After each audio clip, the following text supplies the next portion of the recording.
Indo British advanced pain clinic నొప్పి మాయం surgery దూరం ఫర్ అపాయింట్మెంట్స్ 9155515563. ఇంతకు మొన్న పుష్పలో కనిపించారు అండ్ సో ఆ పుష్పలో మాత్రం ఒక్క డైలాగ్ కూడా లేదు.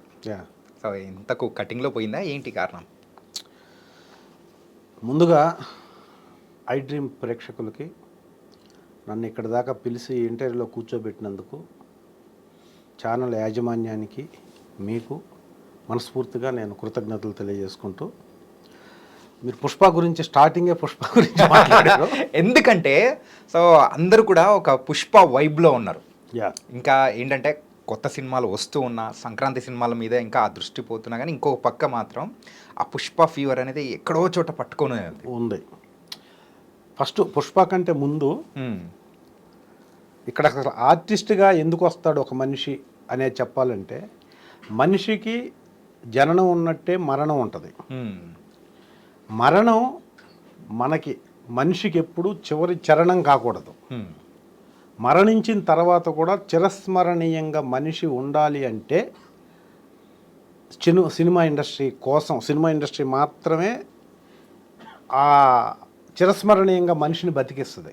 ఓకే, ఇప్పుడు ఎన్టీ రామారావు గారు కానీ, అంతకుముందు ఎస్విఆర్ గారు కానీ, వాళ్ళందరి గురించి ఇప్పటికీ మాట్లాడుకుంటున్నారంటే సినిమా యాక్టర్లు అవటం మూలానే.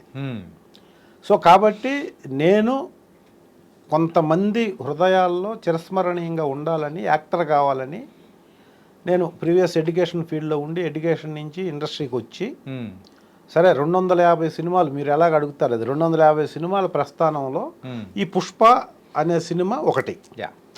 పుష్పలో ఏమైందంటే, మీరు అడిగిన దానికి అడిగి వస్తే పుష్పలో డైలాగ్ లేదు. దానికి ఒక చిన్న లాజిక్ ఉంది. అది ఇప్పుడు నేను చెప్పకూడదు కానీ యాక్చువల్గా ఆ క్యారెక్టర్ చాలా మంచి క్యారెక్టర్, ముస్లిం క్యారెక్టర్. అది ముస్లిం మీద ఒక ప్లే ఉంది సినిమాలో. ఓకే, యాక్చువల్గా అది ఫస్ట్ పార్ట్లోనే ఉండాలి. ఫస్ట్ పార్ట్లో కథ కంప్లీట్ చేయకుండా సెకండ్ పార్ట్కి వచ్చింది కాబట్టి సెకండ్ పార్ట్లో పెట్టాలనుకున్నారు. అది ఇప్పుడు సెకండ్ పార్ట్ నుంచి థర్డ్ పార్ట్కి వెళ్ళిపోయి క్లోజ్ చేయలేదు కాబట్టి థర్డ్ పార్ట్కి వెళ్ళిపోయింది. ఓకే, వెళ్ళిపోవటం మూలన అది లిటరల్గా ఆ క్యారెక్టర్ అలా ఉండిపోయింది. అది థర్డ్ పార్ట్లో అది తీస్తే చాలా పెద్ద ఎపిసోడ్ అది. ఓకే, కమ్యూనల్ మీద, ఆ కమ్యూనిటీ మీద ఉంటుంది అది, ఆ క్యారెక్టర్ మీద ఒక బేస్. సో అక్కడ ఇంతవరకు ఎందుకు మాట్లాడుకోకుండా ఉన్నాడో తెలుసా అనే దాని మీదనే ఆ క్యారెక్టర్ అది స్టార్ట్ అవుద్ది. అందుకని ఇక్కడ మాట్లాడటానికి స్కోప్ లేదు. మాట్లాడితే ఇంకా ఆ క్యారెక్టర్కి ఉన్న జస్టిఫికేషన్ పోద్ది. అందువల్ల అలా పెట్టాల్సి వచ్చిందని నాకు చెప్పారు. ఓకే, సో ఇంకా అది పెద్ద సినిమా, పాన్ ఇండియా సినిమా కాబట్టి అలా చేయాల్సి వచ్చింది. దానివల్ల నాకేం పెద్ద ప్రాబ్లం ఏమి లేదు. మళ్ళీ థర్డ్ పార్ట్ ఉంటుంది కాబట్టి ఏదో ఒక పార్ట్లో మన మీద ఒక మెయిన్ స్ట్రీమ్ రన్ అయిందంటే సరిపోతుంది. అంటే ఏంటంటే మన ఇండియన్ బాక్స్ ఆఫీస్నే షేక్ చేస్తుంది ప్రజెంట్. అవును, సో అందులో కూడా మీరు వన్ ఆఫ్ ద పార్ట్ అవడం కూడా we are very happy. Thank you. And ఈరోజు మీరు ఇక్కడికి రావడం. ఇప్పుడు మనం అసలు మ్యాటర్లోకి వెళ్ళిపోదాం. దిల్ మూవీ మీది ఒక 50th మూవీ. అంతకంటే ముందు 49 మూవీస్ చేశారు. ఫస్ట్ మూవీ ఏంటి? నాది ఫస్ట్ మూవీ 1998 సెప్టెంబర్ 13 స్టార్ట్ అయింది, సీతారామరాజు అని. ఓకే, అంటే నేను ఫుల్ టైం యాక్టర్గా వచ్చి ఫుల్ టైం యాక్టర్ కావాలని చెప్పి చేసిన మొట్టమొదటి సినిమా సీతారామరాజు. 1998 సెప్టెంబర్ 13వ తేదీన మొదలైంది ఆ సినిమా. అది మొదటి సినిమా. కానీ ఆ మొదటి సినిమా చేసేటప్పటికి నేను ఇండస్ట్రీలో ఉన్నా, చెయ్యకముందే ఇండస్ట్రీలో ఎలా ఉన్నానంటే, నేను మీకు ప్రసాద్ ల్యాబ్స్ ఎండి మర్యాద రామన్నలో విలన్గా చేశాడు నాగినేడి గారు. అవును, ఆయన ప్రసాద్ ల్యాబ్కి ఎండి. యాక్టర్ కాకముందు ఆయన ప్రసాద్ ల్యాబ్లో ఎండీగా ఉన్నారు. ఓకే, సో ఆయన దగ్గర నేను ఒక 2.5 years వర్క్ చేశాను. ఆయనది ఒక ఉదయ్ తేజ్ ల్యాబ్ అని ఒక ప్రైవేట్ ల్యాబ్ ఉండేది. ఓకే, ఆ ల్యాబ్లో నేను ఇండస్ట్రీ కోసం వచ్చి, ఇండస్ట్రీలో మనం ఎస్టాబ్లిష్ అవ్వాలన్నా, లేకపోతే యాక్టర్గా సస్టైన్ రావాలన్నా, అసలు ఈవెన్ ఒక్క ఛాన్స్ రావాలన్నా ముందు ఇలా వస్తే కాదు, ఇలా రావటం అనేది చాలా ఫూలిష్గా డెసిషన్ తీసుకొని ఎక్కడి నుంచో వచ్చాం హైదరాబాద్కి అని, అది ప్రాసెస్ కాదని. ప్రాసెస్ ఎలా అంటే, ఇక్కడ మనకు ఒక క్యారెక్టర్లో లేకపోతే మనం ఆర్టిస్ట్గా ఒక ఎలివేషన్ తెచ్చుకోవాలంటే డెఫినెట్గా మనం ఇక్కడ సర్కిల్ ఉండాలని ఫీల్ అయ్యి ఆ సర్కిల్ కోసం నేను అక్కడ జాయిన్ అవ్వటం జరిగింది. ఓకే. 2.5 years అక్కడ ఆయన దగ్గర వర్క్ చేసి, ఆ వర్క్ చేస్తున్నప్పుడు వచ్చిన సర్కిల్ అంటే స్టిల్ ఫోటోగ్రాఫర్స్, మేనేజర్స్ పరిచయం అవటం వల్ల, అంటే ఆయనది ఉదయ్ తేజ్ కలర్ ల్యాబ్ అనేది ఒక స్టిల్స్ ప్రాసెసింగ్ ప్రింటింగ్ చేసే ల్యాబ్ అది. అప్పుడు మాన్యువల్ ప్రింటింగ్ ఉండేది, కొడాకు కొనిక రోల్స్ ఉండేది ఫిల్మ్స్లో, డిజిటల్ రాకముందు. ఆ డిజిటల్కి ముందు మాన్యువల్ ప్రింటింగ్ కూడా ల్యాబ్లో వచ్చేది, పోస్టర్ ప్రింటింగ్ అంతా.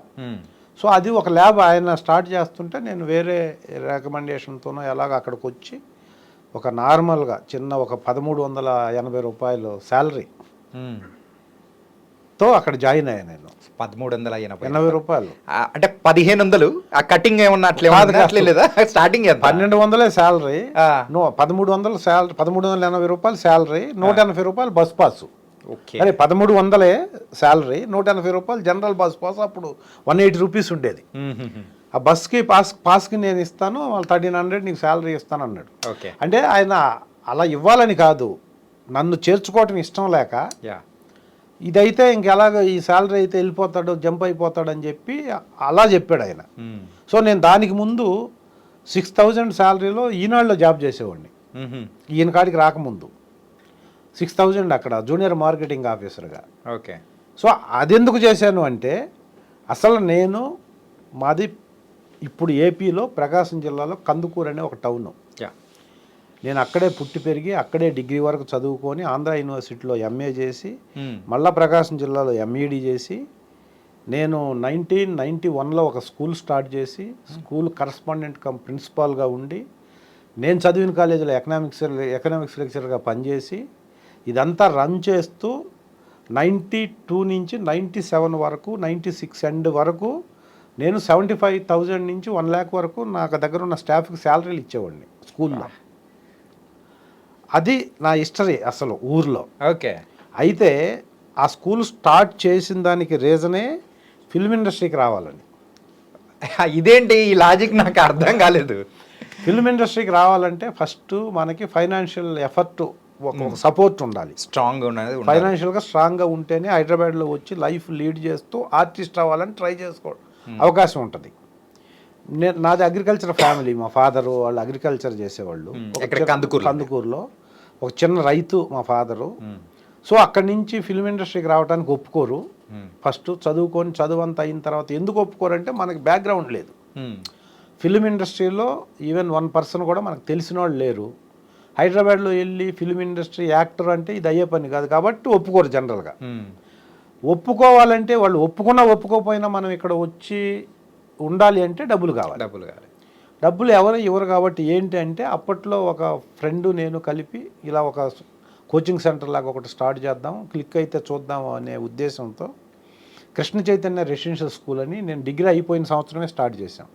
అది స్టార్ట్ చేయడానికి రీజన్ ఏంటంటే, క్లిక్ అయితే డబ్బులు వస్తే ఇంకెవరి మీద డిపెండ్ అవ్వకుండా మనం అనుకున్నది చేయొచ్చు అనే దానికోసమే స్కూల్ స్టార్ట్ చేయడం జరిగింది సింపుల్గా. ఆ స్కూల్ స్టార్ట్ చేయటానికంటే ముందు నేను డిగ్రీ, ఇంటర్మీడియట్, 10th చదివేటప్పుడే నాకు 10th నుంచే నేను ఏఎస్ఎఫ్ స్టూడెంట్ లీడర్లో ఉండి నేను ప్రజానాట్య మండలిలో యాక్టివ్గా పనిచేసేవాడిని. ఓకే. కళలు అనేది అక్కడి నుంచి మొదలైంది నాకు. అంటే మొదలవడానికి రీజన్ ఇదే ఐడెంటిటీ క్రైసిస్. నేను ఇలా అందరిలో కాకుండా ఏదో ఒకటి చేయాలంటే ఫిల్మ్ ఇండస్ట్రీకి వెళ్ళాలనేది బేసిక్. సో వెళ్ళాలి కాబట్టి ఏంటంటే మనం ఊరికే ఇక్కడ ఉండి అక్కడికి వెళ్ళిపోతే అవ్వదని చెప్పి ప్రజానాట్య మండలిలో ఆటోమేటిక్గా స్టేజీ ఫీర్ అంతా పోద్ది అక్కడ. స్టేజీలో ఏకపాత్రలని, స్టేజీ నాటకాలని, అలా నాకు ఇంటర్మీడియట్ నుంచే స్టేజ్ ఎక్స్పీరియన్స్ ఉంది. అల్లూరి సీతారామరాజు చిన్న నాటకాలు వేయటం అలా. సో అవి చేస్తూ ఇక్కడ చదువుకుంటూ నేను కరాటే నేర్చుకున్నా, డ్యాన్స్ నేర్చుకున్నా, అప్పుడు ఈ ఫ్లూట్ నేర్చుకున్నాను. ఇవన్నీ దేనికంటే ఫిల్మ్ ఇండస్ట్రీకి పోతే ఏదో ఒక సెగ్మెంట్లో ఇవన్నీ ఉంటే బాగుంటుంది అని.